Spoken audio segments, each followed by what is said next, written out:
Hey everybody, the journey of leading Hope Church over these years has been so incredible. There have been some really high times of incredible celebrating. There have also been some very low times that were incredibly challenging. I remember about 20 years ago when Hope was in a very, very difficult financial season.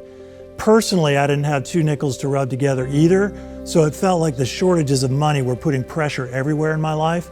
I happened to be walking downtown and a woman came up to me on the street and she looked at me, this very small, petite woman who looked like life had been very difficult. And she looked at me and she said, "Sir, can you help me?" So I had this moment because I knew that I only had a $20 bill in my pocket. I didn't have any money to myself at the moment, and I thought, if I'm gonna help this woman, I'm gonna have to give her 20 bucks. So I said to her, "Can you tell me your name?" And she told me her name, and we talked for a moment. And while we were talking, my phone rang. So I said to her, "Could you please excuse me for just a moment?" I answered my phone, and the person on the other end of the phone is someone who lives out of state, who knows about Hope. You'd call them a friend of Hope. And this person said to me, "David, I've heard that Hope is in a really difficult financial time right now. Is that true?" And I said, "Yes."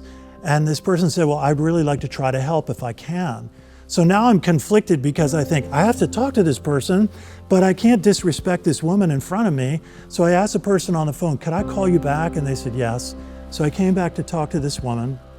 I gave her the $20 bill. I felt like I had to pry it out of my pocket, maybe pry it out of my heart, given the circumstances of the moment. She looked at me and she began to cry. And she said to me, "Thank you so much." It was near Thanksgiving time. She said, "Now I can buy a Thanksgiving meal for my family."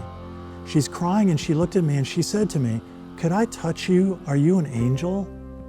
And I said to her, "You can touch me. I can promise you I'm not an angel." This incredible moment, and it all converged that here was this woman asking me for money, and then I'm on the phone with somebody and I'm the one asking for money.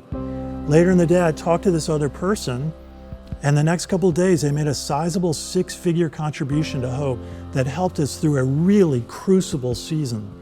The whole experience of all those convergences coming together in one moment is a time I'll never forget.